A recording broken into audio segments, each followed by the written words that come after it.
Hello and welcome to the latest in my series of truly independent movie reviews. That's movies that were made on a budget of under £5 million and made outside of the Hollywood studio system. This week I'm going to be reviewing the film Dimensions. Dimensions is a British science fiction film written by Antony Neely and directed by Sloane U'Ren. It follows the efforts of two men who are developing a time travel machine as they are trying to go back in time to stop the events of something tragic that happened to one of their friends in the past. Now I must say right off the bat, especially given the budget this film has, it looks absolutely beautiful. The cinematography by Simon Dennis is top notch. It's very reminiscent of the film Imitation Game from last year, but it was actually made 3 years prior to that film.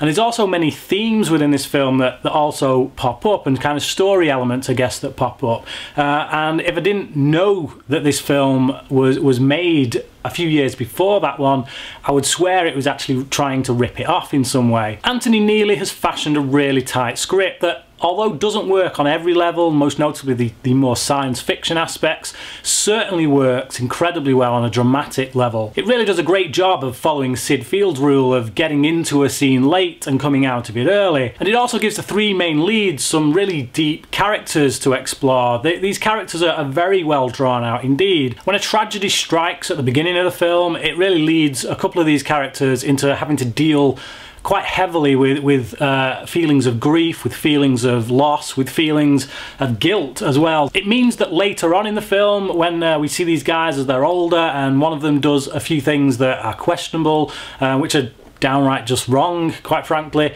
you feel for him. You don't see him as an out-and-out villain. It'd be very easy to turn him into an out-and-out villain, but instead we sympathise with him.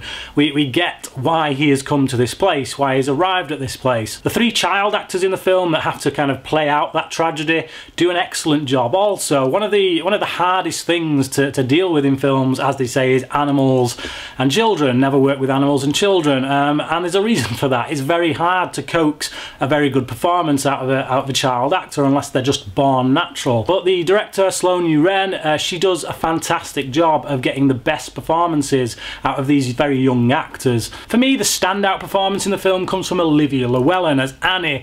She exudes warmth in her character and she comes off as a very natural presence, and I wouldn't be too surprised to see her headlining some films in the future. Antony Neely, who, as I said, wrote the film, also does an excellent job in composing the score for the film.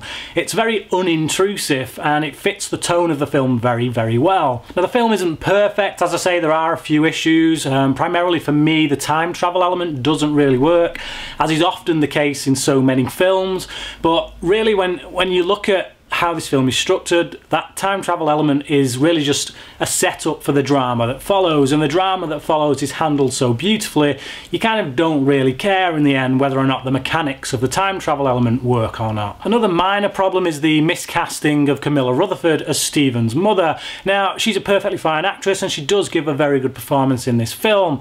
However, I just felt that she was too young to play this part. Now, early on in the film, she's fine for when we see Stephen as a young boy, but in order to age her 15 years, we get some makeup around the eyes and it doesn't quite work for me. It's just the rest of her face still looks young, and I'd have rather actually that they'd not bothered with that makeup or just cast someone older. Also, at times, the character of Robert, played by Edward Halstead, does come off as a little bit of a pantomime villain. He still gives a pretty decent performance, but at times it feels like he's wandered in offset from another film. However, the biggest problem for me with that character is after his demise, we don't really get any kind of explanation about that with regards to why Stephen and Conrad aren't being investigated by the law. For me, that was the biggest weakness in the script, and I would have just liked, I don't know, just a throwaway line or maybe a newspaper headline that explains the reason why these guys aren't being investigated right now. However, these are some rather small quibbles because the drama that's going on in the film is really well played out.